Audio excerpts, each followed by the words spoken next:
Tapos yung iyak mo, bilis. Ay, umiyak ka. Dito. Dito. Cheryl, come here. Nandito kami lahat.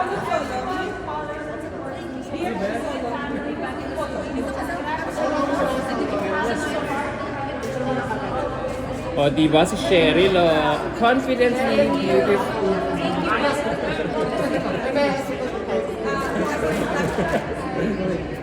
Ano na, Cheryl? Parang kailan lang tayo naging magkasama sa Chisday.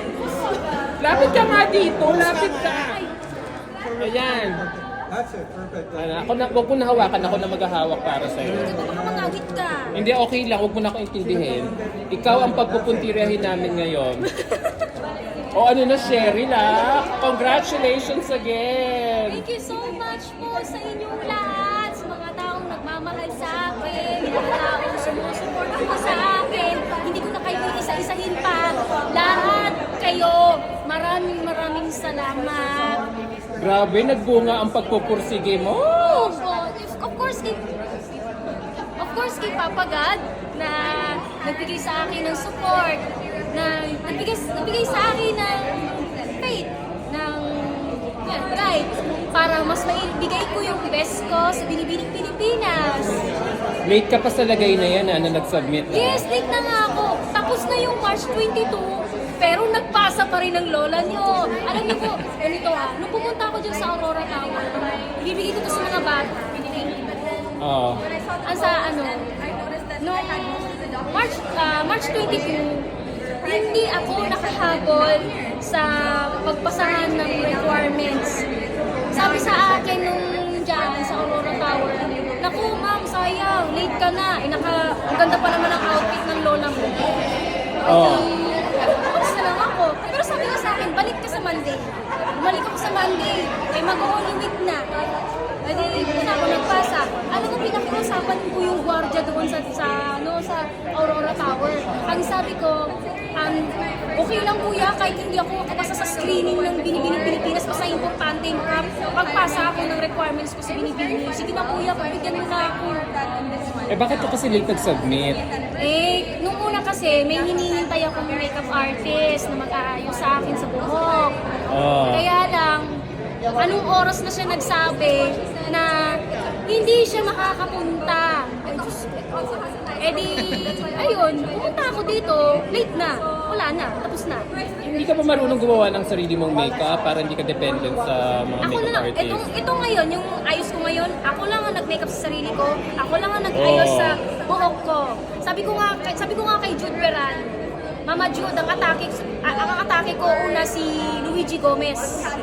Pero hindi ko in-expect kay Luigi Gomez pero ngayon, may mga nagsasabi sa akin, ay, Janine Tugonon. Sige, Janine Tugonon ako ngayon. Sige. Parang sumali lang ulit si Janine Tugonon. Pero yung alam nyo, ito day ang hirap mag-ayos kanina. Kanina nag-ayos ako ng ako na lang nag-makeup sa sarili ko. Nung una, alam mo naman, putulan kami ng kuryente, tubig. Ay, bakit? Paano ako makakasurvive? Pumunta ako sa ibang area, sa CR na may outlet. Meron naman akong maliit na electric fan. Una, nag-ayos ako dun sa isang area na yon, pinagbawalan ako. So, bumalik ako sa bahay kasi naiwan ko yung pilit mata ko. Kinuha ko yung pinahiram sa akin ng kapatid ko ng maleta. Tapos after nyan, pumunta ako doon sa galeria, sa Gold's Gym. Doon ako nag-ayos. May CR, may aircon naman, may saksakan. Dinag-ayos ako doon ng bongbong. Paglabas ko ng gym, mga tao, ay, diba? In fairness naman kasi sa transformation mo. Yes, transformation. Actually kasi, nung nagta-transformation ako, ang hirap magpalakas ng katawan. Kasi ang sakit lagi ng katawan mo, pagod ka. Pero tiniis ko yung mga ginagawa ng mga nakasama ko sa gym, sila Sam, yung mga tinitrain ni Coach Angelo. Subukan kong gawin yun, yung ganon, yung sa ginagawa ko yun. Ano namang kwento ng Yema na yan? Sobrang ko, sipag talaga ng lola mo. Nagpapalag din pala ako. Ngayon, ating Binibining Pilipinas, candidate ka na. Ano bang pagbabagong aasahan namin sa'yo? bukod sa looks, bukod sa yung Physical na anyo. ay yung confident. Mas malakas pa ang magiging confident natin besides doon sa Miss Cosmo World Philippines. Naniniwala ako doon. Yes. Sa confidence level mo. Yes. Sabi ko nga bago ko sumali ng Binibining Pilipinas, sabi ko kay Papa Jesus, hindi ako sure kung makakapasok ako sa Binibining Pilipinas o makakapasok ako. Pero Papa Jesus, kahit anong mangyari, hindi ako susuko. Kahit sobrang hadlang ang buong mundo sa akin. And I, thank you. Amen. Ganun. Ano kaya sa tingin mo ang reaction ng mami mo from heaven? Right? Sobrang saya niya. Kasi sabi ng mami ko, nung bago siya namatay, anak, sumali ka Binibining Pilipinas. Bakit na? Anong gagawin ko doon pa? May height requirement yun. Ito, anak, kahit na. Yun. Sige na nga. Pero, nung time na yun kasi, hindi ako nakasali. Kasi nakafocus ako sa MUPH. Yun. Kasi nga walang height requirements. Ngayon, naghigpit ang MUPH. Ngayon, ginawa ko, panay ako ng gym, nagpa-vlog, and also nagda-diet, ginawa ko na ang lahat ng aking makakaya, hanggang sa nakarating ako sa Binibining Pilipinas as top 40 official candidate. So ano naman mga content mo? Ang magiging content ko, ito. Next na i-upload ko, yung nagpasa ako ng requirements sa Binibining Pilipinas. And isusunod ko na rin yung ito. Ano naman yung dala-dala mo? Ito yung binili ko sa mga bata. Naawa ko sa mga batang yun. Sabi, ate, gusto po namin, bili na po kayo. Pang ano lang po, pang-aral po namin. Ako, nahinto rin ako sa pag-aaral, ha? Pero alam mo yun, believe ako sa mga batang yun. Pero nakakaawa din eh. Pero kung sa bagay, kahit pa paano, hanggat bata pa, natuto na silang magnegosyo. Relate din yan tayo sa financial literacy. Hindi naman kay Sherry. Hindi pwede. Ano na, kumusta ka na? Ay, Congratulations. 5, 6, 7, 8.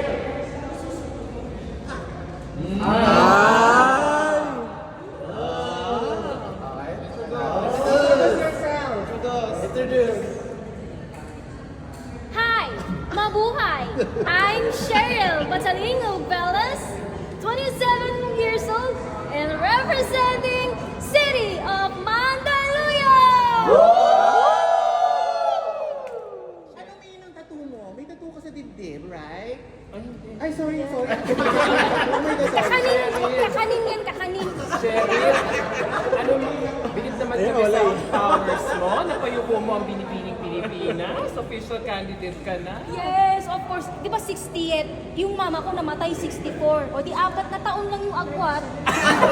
Ano ko na Kasi siguro yung nag-start yung Binibining Pilipinas, pinakauna-una ang Binibining Pilipinas, siguro 4 years old pa lang siya noon. Sino bang pinaka-favorite mo Binibining Pilipinas title holder? Ang pinaka-favorite Binibining Pilipinas title holder ay si Miss Gloria Diaz.